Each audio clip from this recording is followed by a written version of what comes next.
Thumbs up if you're hearing me okay. I can hear you. Can you hear me? How about sound check? Check 1, check 2. Can you hear me? We cannot hear you, Keith. So I think that you're able to hear me, sir, but I cannot hear you. All right. We tested it yesterday, so we need to check to make sure that the microphone is selected. And if you roll your mouse over the top, you will see a gearbox. And I'll do it with you so I can talk to it. And that gearbox. You might be on the wrong way. You think I am? He could hear me though. Oh, I know what it is. You're fine, sir. Try. Hello? Can Oh, I know what it is. Maybe I turned the volume down. Keep giving me a test 1, 2. Test 1, 2. Hello? Yes, sir. We got it fixed now. That was all me. All right. That's wonderful. Without further ado, and remember our protocol, I didn't review that again by coming up and looking at Mr. Gundlach in the face and asking the question. You just see your name and where you're at. But I want Keith, and we're taking time away as his classes come in, to share some of his experiences. And so, Mr. Gundlach, if you could share briefly your journey of how you got to Randolph, Cambria, Frisia, how long you've taught there, a description of the community, and then your beliefs on SA, then we'll go to some student questions. How's that? That sounds good. Ready? Well, just interrupt me if you want, and let me know if you can't hear. This is my 40th year here. I retired 2 years ago, but there's a shortage of ag teachers, so I came back. We have 2 schools that make up this ag program. Down the road is a school called Cambria Friesland High School. They take a bus at 10 minutes before the end of an hour at Cambria. A bell rings, they get on the bus and they come over here. Cambria Friesland is a school of about 100 students, and 27 of them come here for ag classes. Our high school is 165, 170, and we have about 100 kids in the school that take ag classes here. We also have a middle school program, mandatory for the Randolph students, elective for the Cambria students. First day with a new set of 8th graders. They're next door today, so that's kind of nice. I don't have to get to know them all at once. I also have 11 or 12 kids on a youth apprenticeship program that I visit. Try to once or twice a week use youth apprenticeship visits. I see all of them at least twice a semester and talk to their employer. It's fortunate because a lot of their employers are my former students. The program here, as a matter of fact, I interviewed for this program and was offered the job and turned it down because I wanted to go to Waterloo because they had a big nursery there, but they convinced me to come here at the time, and I just sort of stayed. We started the first year with 21 students. 17 of them were DF students every 9 weeks. Frustrating first year.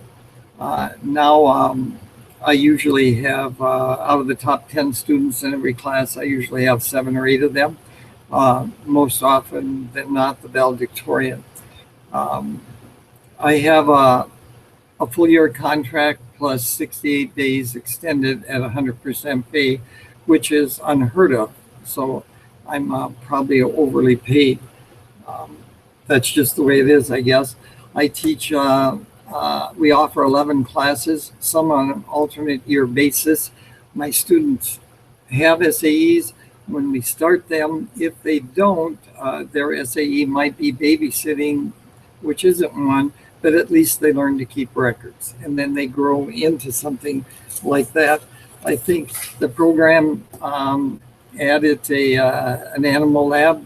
We've gone through our second greenhouse we're in right now. We have a 40-acre land lab.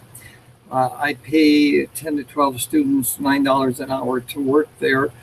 But we also have an Ag and FFA foundation with $230-some thousand in cash, and that generates $5,600 a year interest. So it's pretty nice that we can afford to pay them. We do have an exchange program with an agricultural high school in Graz, Austria. I've been there, and they take us on tours to Italy and other schools in Europe. So that's a pretty nice thing to do. Our FFA, I think, has just in excess of 370 members. We're an affiliated chapter. If you ever get to the point where you can make that decision, I think you all should have affiliated chapters. And one of the reasons for that is sometimes in the area of SAE, you get what we call a late bloomer, someone who's been actively working, and then all of a sudden as a sophomore, hey, I want to do this. Well, their FFA membership is already in place. The FFA here is a big advocate of advocacy. Our FFA president does a monthly update. Dr. Foster gets one. I think I haven't checked this year to make sure it's being done and everybody gets them, and he has one coming out probably right after the national convention. But that goes to all the area legislators, all our scholarship sponsors, 2 school boards, the Ag Advisory Council, and anyone else who's a supporter of the program. Let's see, I'm a big believer in this 3-circle model, and I sort of have a reputation of the SAE area, but I do a lot of workshops for Wisconsin teachers. I've done some in South Dakota.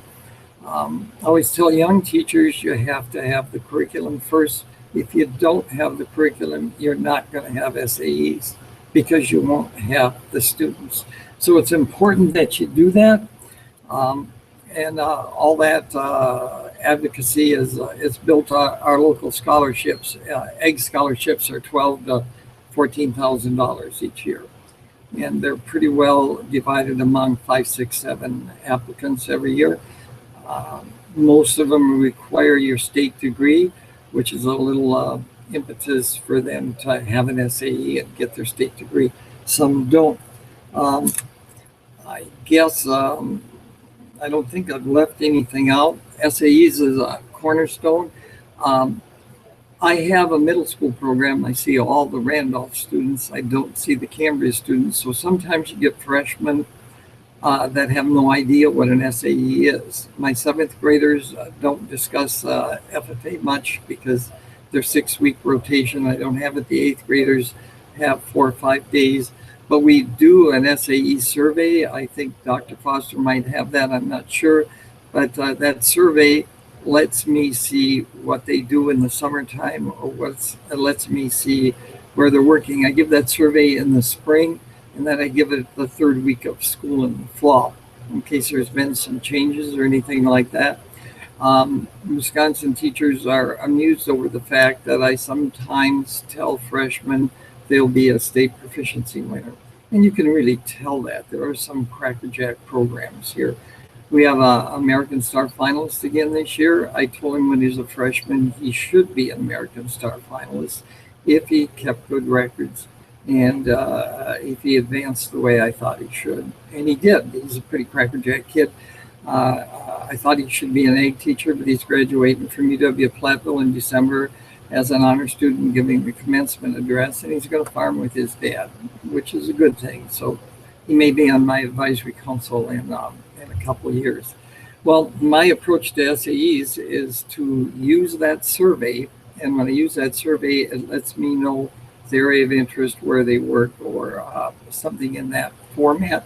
And then I introduce them to the record book. I always of course, AET is where it's at, and some of my students haven't adjusted to AET that well, and so I put them in the old record book that I developed in the early 90s. We've had 160, 170 state proficiency winners, virtually all of them as a result of that record book. So it does work good. Most of my applications come from there. Some students are more comfortable with that record book than AET. But I tell the ag teachers in Wisconsin, I do workshops, and I think I told this group that last year.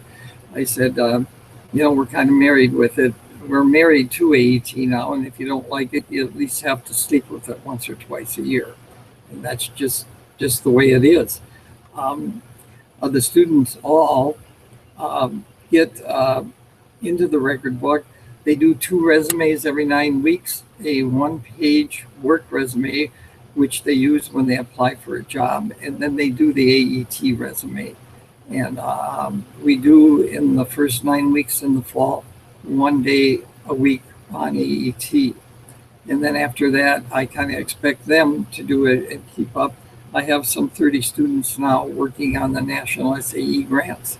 We had 11 of them, and it works. It worked quite well last year because they understand the format, and they've learned what a SMART goal is, and they've learned how to develop a budget, which I think is probably one of the most important things an SAE can show them: the record keeping and the ability to develop a budget. My favorite class, of course, is Farm Business Management. Last year I had the smartest class I ever had in that. This year there are a few what I call mathematically challenged students who can't convert a percent to a decimal. So we had to do a little remediation, I guess, but they're catching on and they do quite well. The SAE grants are a big thing here now because we won 11 of them last year. I was a little surprised at the results, but they're into that now. And the fact that they can write their own SMART goals is going to make it a lot easier when it comes time to submit them November 15th. I had the goal of having them all done by November 1st. Not going to happen. Not at all. So it is. The records are probably the most important thing. When I go on an SAE visit, I always take the camera, and if it's the first visit, I take the camera and I take an application of someone else. Since the mid-1990s, we've sent in a little over 800 applications. A little over 700 of them are gold rated, and but to get their interest, I take the pictures, I show them an area that they're on because I've already done that survey before I went for that visit. So I know what 1, 2, or 3 areas that they might. That's the bell here, school's starting. So just you can ignore that. If the announcements are long, I'll stop for a while. But because of that survey, I actually know, what applications I should take along. All the color photos are downloaded in there, and they can actually see. It's eye-opening for the parents for the first time. I am teaching the first grandchild of a former student this year. She's pretty sharp, and she'll have a good SAE in ag communications and ag education. And then there's a whole pile more, but I should be retired before they get here, I think. I will I've already told some of these freshmen they'll be gold rated. 2 of these will be gold rated on the state as a freshman because I had them in 8th grade. And they've kept good records. And as you know, if you look over the proficiency list, some are not real competitive, at least here in Wisconsin. We don't have a lot of forestry apps in some areas like that. But we also don't have a lot of teachers who fill these out. I've found in doing workshops for other teachers, it's if the students didn't know what an SAE was in their high school ag class, they'll have trouble teaching what an SAE is, and sometimes they have trouble developing them. I do 2 workshops every summer for Wisconsin ag teachers if they want to come, and then we walk through the areas. But I do have a reputation as an SAE person, and I do make the curriculum first. Always done that. The long and short of it is I think the curriculum is the most important thing, and I've made that. We develop new ones if we can. Last year I had 2 kids interested in beekeeping, so they filled out the national SAE grants and they both won them. So we have 4 beehives, and I'm behind the 8 ball. I've only been stung once, but I've learned a heck of a pile about bees since we started. So I guess in the SAE area, my main focus is know your students. I know mine with that survey, and then you have to visit. SAEs do not work unless you visit. I did, after I tested the technology with Dr. Foster last night, I did two. One was a short one to someone drying corn, and one was with one of the students who were bringing in plants from the land lab from our for the greenhouse before they froze, and we did get down to like 33 last night. So Cody Brzezinski, Olivia Peace, Wyatt Wadowski, Bryce Heller, Taylor Cross, Marissa Malik, Nicole Maine, Caitlin Mean, there we go. Nichols, Logan Paul, Mackenzie, Brody Schuler, and Dominic Steinbrecher. Please come to the office. There we go. That's all the bad kids for the day. Long story short, we use the grants, and I do tell kids, I think we're successful in the SAE area because I visit. When I do workshops, one of the hardest things for young teachers to do is to make that first visit. It really is, because they don't know what to do or whatever. But I think if you go well prepared with an idea of what the student does and what their interests are, you can show them an example. If you don't have any examples, the FFA website has some. I don't really use them, but they're past national winners, so they're good examples to do. So I don't know, Dr. Foster, would you like anything else in the way of introduction? You're doing great there. Let me ask a few direct questions, Keith. Thank you so much for sharing. First off, I was laughing. You said that forestry, which does surprise me, isn't too competitive in Wisconsin. But I bet that dairy placement and dairy entrepreneurship is highly competitive. Well, we have a lot of dairy entrepreneurship and dairy placement. I've had kids, I've never had a finalist in those areas. I've had a state winner twice in dairy placement and national gold, but not a national final. We do have a lot of dairy placements. There are only 5 milking herds in the 2 school districts right now that I teach in. Big push here is we're going to sleep until 7 and be cash grain farmers, and there are a pile of them right now. Okay. All right, let's break this down. Because you tell them, and I think you said it, so I apologize for repeat. How many students are in the school? How many students in our school? Yes, sir. High school. 165 in Randolph and 100 in Cambria. Okay, just as we look at these numbers, I'm going to ask you to share 265 students.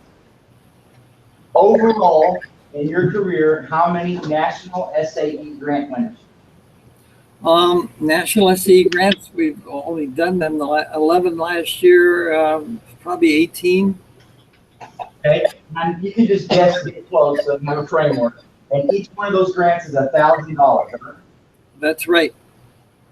Okay, how many state proficiency award winners? State champion proficiency awards. Oh, we've had about 800 applications. A little over 700 are gold, where they get money, and I think somewhere around 130, 140 are state winners. How many national proficiency award finalists? Between, I think it's right around 65. How many national proficiency award winners? I think that's 12. How many American degree recipients? Oh, American degree recipients, with this year, probably 240. How many national star finalists? 9 with this year's. Thank you very much for sharing that information. At this time, I'd like to ask you a question. Just a minute, they had an announcement. What did you say? Oh, I'm going to have the students ask questions, and I'm going to push them to think that we are going to accept 6 questions. 6 questions. And so remember our process. I think, are we there yet? Let me see. I'll move the deal so it's lined up when you speak, and you'll say your name and ask your question. I think there's a little bit of an audio loop, so speak slowly and clearly. Who would like to go first? Okay, Kurt, if you can come around.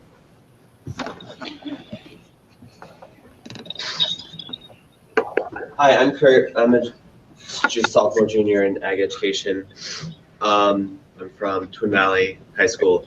My question is, how do you communicate to established teachers, not new teachers like us, the value of SAE if they aren't currently implementing it in a meaningful, relevant way? Keith, did you get that? Yes, I did. Most of the workshops I do have at least 75% established teachers who want to do well in an SAE area. I tell them that one of the reasons they should attempt it, it is probably one of the best advocacy tools they can have for their chapter. The state and national publicity is fantastic for the chapter. And then when I do AET workshops, I'm certainly not a guru when it comes to AET, but we sit and we walk through examples of their students. I think the older teachers who are really good teachers want to do well in the area, and they're really open to suggestions or working with. I have no problem reviewing their apps. I review somewhere in Wisconsin 75, 100, 125 applications a year for other teachers, be it proficiencies, state degrees, or American degrees. Thank you very much. Question number 2. These are on deck. Hi, I'm Macy Fisher, and I'm from the Captain Jack FFA chapter. We're a really small chapter, and our classroom here has a mix of students who were able to experience FFA, but those who weren't. And I would like your opinion. How do you feel about the AE record book system? Like, do they find it difficult, or do they find it really easy to use? Well, I touched on that a little bit. Some of them love it, and some of them dislike it immensely. I was a little frustrated last year, so I went back to using the record book that I use, developed in the 1990s, and that's keeping a daily log, and it refers to what they did that day, any special skills, if they did calf chores, did they give a shot, if they fed pigs, did they ear notch or stuff like that. That is really good for some kids to handle. The smarter kids who are on the cusp of technology, like AET, but they do have problems with the inventory. So it's a process. Some like it and some don't, and I think you're going to find that no matter what size school you teach in. I have 135 kids a day, give or take a few, and they all use AET, but with different degrees of success. Very good, thank you. Next question. My name is Rose Cowan, and I'm a junior here. My question is, what advice do you have for new teachers whenever they conduct their first SAT home visits? Just a minute. Excuse me. There's a. They're doing another set of. What advice do I have for new teachers when what? When they conduct their first home SAE visit. Oh, I would. If you. Well, let me see. Sometimes you do that with meeting the student for the first time. I give them an overview. If they live on a dairy farm, I take an old app of a dairy placement or a dairy entrepreneurship proficiency with me. As a matter of fact, I had a kid come in from a neighboring school district, and I went to visit him when he was going to be a freshman. And the first word out of his dad's mouth was, "What the hell are you doing here?"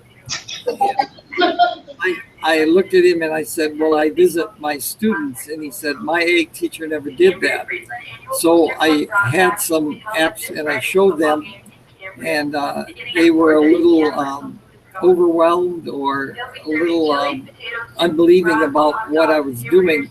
But if you go there with a plan, and then of course with that kid, I took some pictures And I also found out he was a great welder, so we took a shop picture and a picture by the hog barn.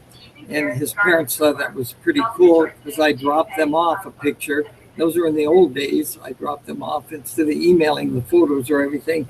But the idea is when you go there, you have to go there with a purpose and you have to leave with a result. That's what I've always believed in. My purpose was going to this new student was to introduce the SAE concept. The result was that I explained what it was. I left them a copy of the sample app, and then I sent them copies of the pictures and a quick review of what was going to happen if they followed through.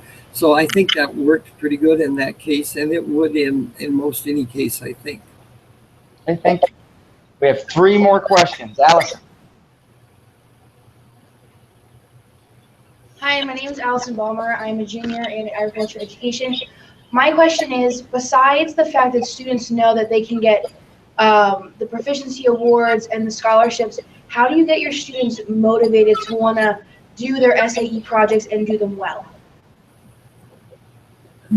I don't have a lot of problems. Uh-oh, what happened? Hold on a second, Keith. I lost audio, which is always weird. All right. So let me try something. Okay, Keith, could you talk again? Yeah, can you hear me? I'm talking now. Oh, bummer. Well, he can obviously hear us, but for some reason, after all that success.